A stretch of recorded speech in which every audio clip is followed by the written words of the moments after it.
either younger than us or, passed and retired. So why not? I want to challenge myself. The best always looking to fight the best and challenge themselves, and why not, challenge. Terence Crawford can't beat him, right? This is a money grab for Terence Crawford. It's just a situation where Terence Crawford is trying to fill up his bank account opposed to actually his legacy. But if you study Floyd closely, like I have, you will notice that he never wastes any steps while he's in the ring.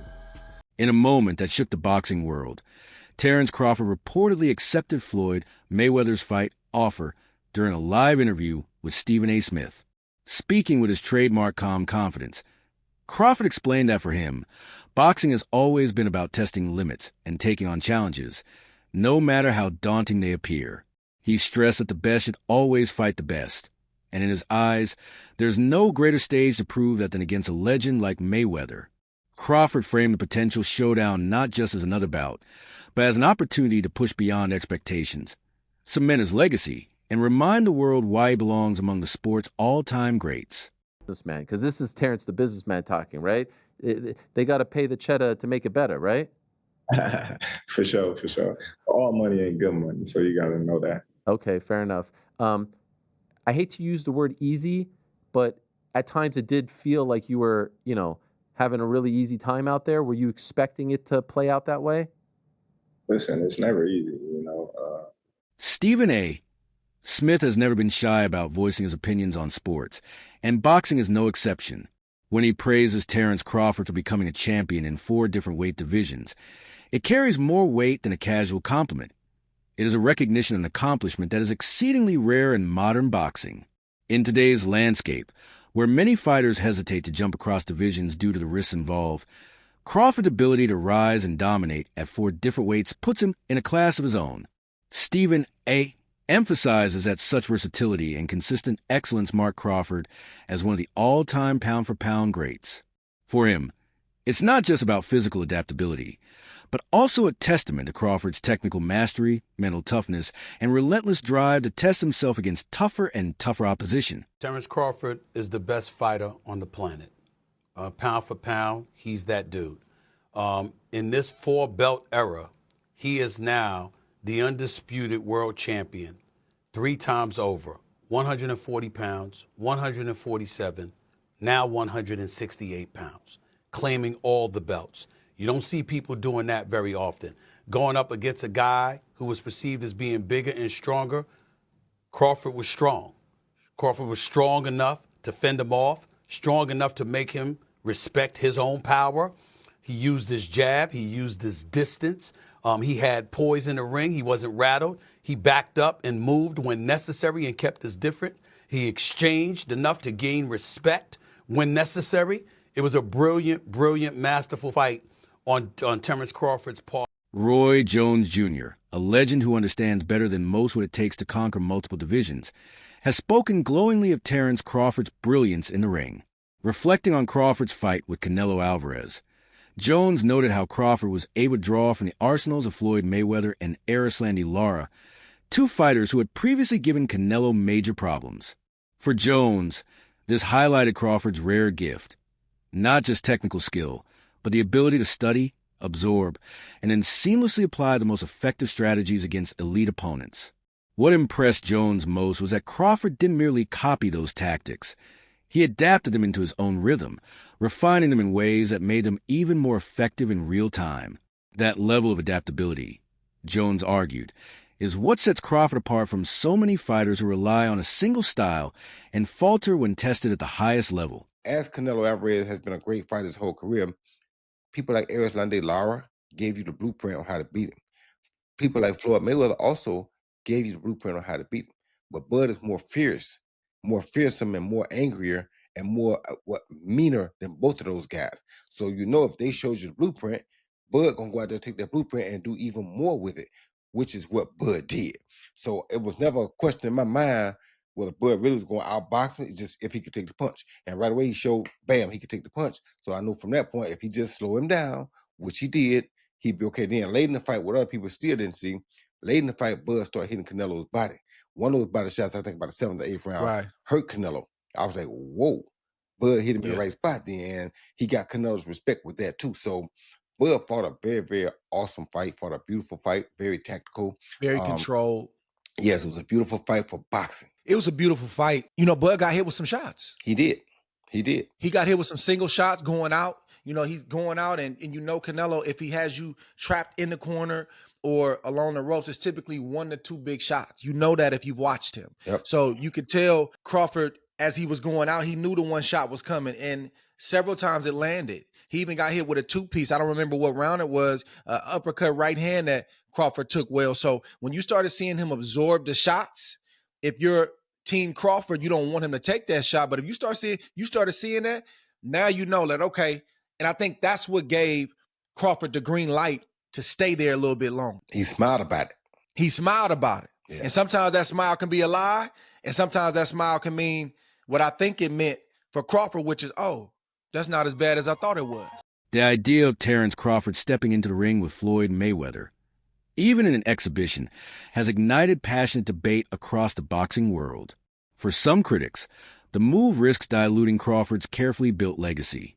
They argue that after cementing his place in history with landmark victories, dismantling Errol Spence in dominant fashion, and outclassing Canelo Alvarez, Crawford should be looking to further that legacy through meaningful competition, not ventures that echo Mayweather's recent string of money-driven exhibitions. From this perspective, a Mayweather matchup might appear less like a pursuit of greatness and more like a chase for financial reward, which could cast doubt on Crawford's commitment to the sport's highest ideals. Yet others see it very differently. They contend that Crawford's legacy is already bulletproof. He is a multi-division champion, an undisputed pound-for-pound king, and one of the most versatile fighters of his era. For them, an exhibition with Mayweather is not a detour, but an opportunity, another fascinating chapter in his career that would blend spectacle with prestige. Regardless of whether it's seen as a pure competition or as a blockbuster event, the prospect of Crawford and Mayweather sharing the ring carries a magnetic intrigue that few fights in boxing history could rival. Terence Crawford. It's just a situation where Terence Crawford is trying to fill up his bank account opposed to actually his legacy. This is what was being said, right? This is what people perceived. Terence Crawford was just attempting to cash out. When fans place Floyd Mayweather's career side by side with Terence Crawford's, the discussion quickly turns layered and contentious. Mayweather's resume is stacked with victories over some of the biggest names in boxing history, Oscar de la Hoya, Canelo Alvarez, and Manny Pacquiao among them. Yet critics argue that timing played a huge role in how those fights unfolded. For example, Canelo was still young and not yet at his peak when he stepped into the ring with Mayweather, and Pacquiao entered their long-awaited 2015 clash while nursing an injury. Adding to the controversy is Floyd's reluctance to grant rematches, particularly with Pacquiao, which left some fans questioning whether unfinished business remained. Crawford's record, on the other hand, tells a different story. His dominance has come against fighters widely considered to be in their prime when they faced him, from dismantling Errol Spence to neutralizing other top-level threats across multiple divisions. Crawford has made statements against opponents at the height of their powers. This contrast fuels an ongoing debate. Was Mayweather's perfect record more the product of unmatched skill and defense, or did carefully calculated matchmaking give him an advantage? Meanwhile, Crawford's reign is praised for showcasing dominance without the same questions of timing, making the comparison between the two both fascinating and divisive. Floyd Mayweather is still greater than Terence Crawford. We need to really talk about this now. A lot of you guys are putting Crawford a bit too high. If you want to say Crawford could beat Floyd, I'm more open to that conversation, but when you're lining up the careers, I'm going to say Floyd every time. While they're both 5-division, Bud has become 3-time undisputed, but he's only fought 10 world champions to Floyd's 25 world champions. You can't take away the 5-division, 3-time undisputed. In terms of accolades, yeah, he probably gets the nod over Floyd. I say their accolades are about relative, considering Floyd Mayweather won Fighter of the Decade as well. But when you get to the resumes, Pacquiao, Oscar, Canelo, Cotto, Mosley, Castillo, Marquez, Zab, Gotti, Hatton, and Corley. It's probably way more people that this guy just didn't name. And then when you get to Bud's resume, not saying it's just bad, but only names that's really worth mentioning is going to be Spence and Canelo. It's not a knock on Bud. Bud was not able to make those fights early on in his career. But I got to tell you guys what it is. Bud's resume just doesn't line up with Floyd's. Take their top 20 wins. Bud don't even got 20 wins to really sit here and name. Floyd got a good 20-something plus. Bud probably got about 10 wins that we could really sit here and name. Floyd's still greater than Bud in my opinion. Tony Jeff, a respected voice in boxing analysis, has often highlighted that Floyd Mayweather's greatest strength was not limited to his lightning speed or impenetrable defense. It was his mindset. Jeff explains that Mayweather's unshakable belief in himself was the intangible quality that consistently separated him from the rest. No matter the opponent or the circumstances, Floyd stepped into the ring convinced he would win, and that confidence alone gave him a psychological advantage before the first bell even rang. What truly made him dangerous, Jeff continues, was his ability to combine that self-belief with elite ring intelligence. Mayweather could read opponents in real time, adapt to any style within seconds, and maintain complete composure even under the heaviest pressure. While many fighters lean primarily on physical gifts, Floyd's mix of mental sharpness and technical precision created a package that looked almost untouchable. It's this unique blend, Jeff argues, that explains why Mayweather walked away from the sport with an unblemished record and a reputation as one of the most disciplined and mentally strong fighters boxing has ever seen. Strong mindset, they're really confident, they really believe in themselves, but you need more than that mindset. You need to have the full package of everything that I'm talking about, what Floyd has got. Fighters should only want to get better. The more you win, the more you should work hard. If you think about losing, you're going to lose. All I ever thought about was winning. So that's all I know. Floyd would visualize his success before he even stepped into the ring. There was no alternative to him but winning. And this mindset isn't just for boxing, it's for all walks of life. And I've actually done a full video talking about how I used this mindset of visualization to win my Olympic medal. And it was an absolute game changer. Now, Floyd used to use this mindset to ease the pressure that he put himself under. And he made himself think like, I'm not under any pressure right now, where he was under immense pressure. Pressure either makes you or break you. Well, you see where I'm at, so it's obvious that I'm the type of athlete or I'm the type of entertainer that can deal with pressure. There's never no pressure. Now, if you watch his fight in 2013, when he fought Canelo Alvarez, Canelo came in a young, strong, undefeated fighter, but by round 2, Floyd kind of had him figured out. He was reading Canelo's jab. He would slip outside and then come back with a clean counter punch, then move his feet and get out of the way. He basically had the full fight under control, and he was controlling the full rhythm of the fight. He was forcing Canelo to fight at his pace. And this is what he would do in all of his fights. He would get his opponent to do what he wanted them to do without their opponent even realizing it, which is what we call boxing IQ. Now, even though I'm not a fan of Floyd Mayweather personally, because of the time when I did meet him, what he said to me made me just feel like this guy is a piece of shit. The boxing world thrives on speculation, and one matchup that has recently captured fans' imaginations is Terence Crawford against David Benavidez. On paper, it's the kind of fight that checks every box for drama and legacy. Benavidez brings a rare blend of size, power, and relentless forward pressure, qualities that could force Crawford into the most difficult test of his career.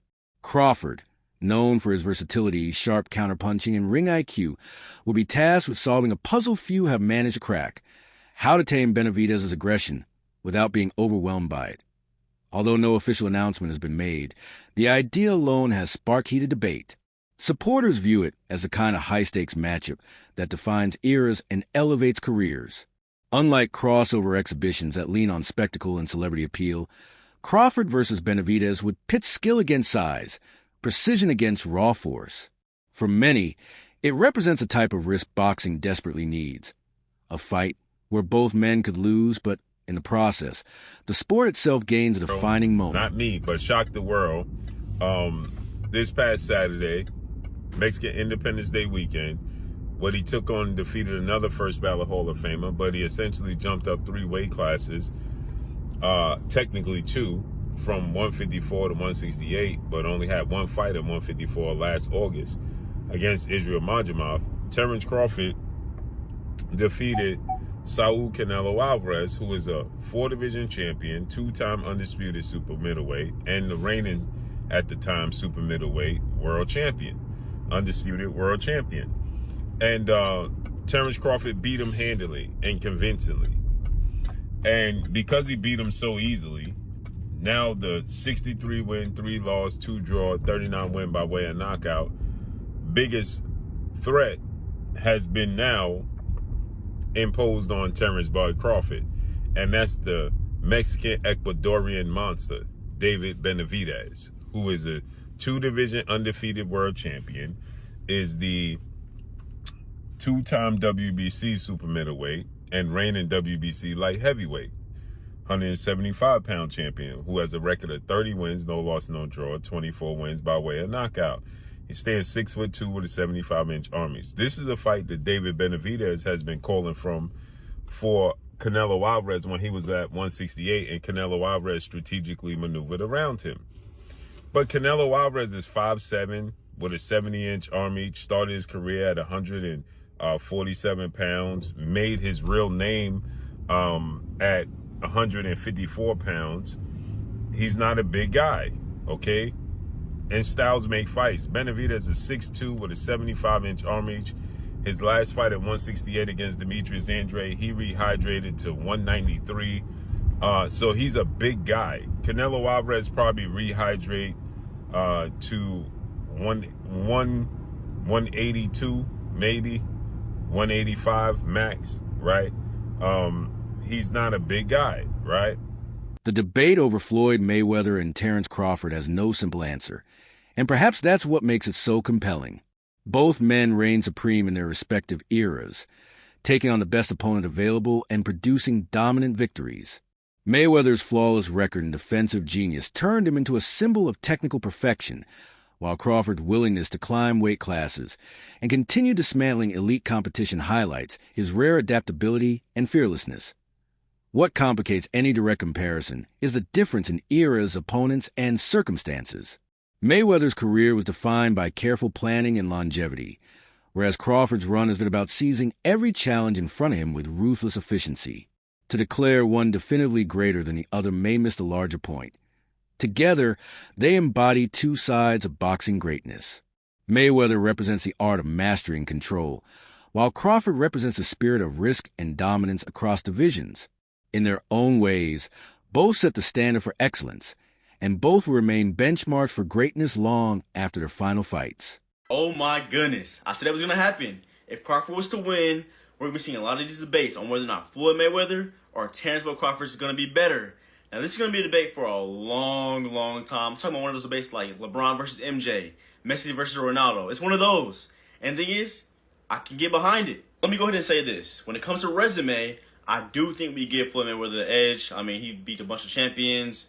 He reigned for a long time. While Crawford, his resume is heavily criticized, and he's just not getting, his kind of respect for beating Errol Spence and Canelo Alvarez. But if we're talking strictly off of skills, this is where things get really, really tough to talk about. I think a fair assessment of this matchup would be Floyd Mayweather wins from 135 and 140, while Crawford wins from 147 to 154. And I say that because I feel like Floyd's style changed once he got to welterweight. He became a more defensive fighter, and he just wasn't as much focused on offense. And knowing this, I feel like Crawford would have had a much better chance of handling him. And we all know, Crawford was an absolute monster at welterweight. But hey, man, like I said, this is going to be a debate for a very long time. And I can't wait to hear all the talk about it. But I'm curious on your thoughts. Who do you think wins in the fight, Floyd or Terence Crawford? Let's talk about it, and follow me for more boxing talk.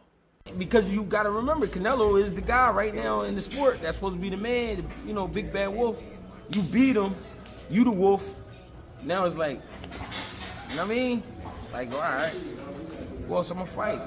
You beat the shark, you beat the wolf. Right. Damn. Like, you know what I mean? Ain't no more ops out there. It's ops out there, but who gonna make them really want to get up? That's the shit got to make sense.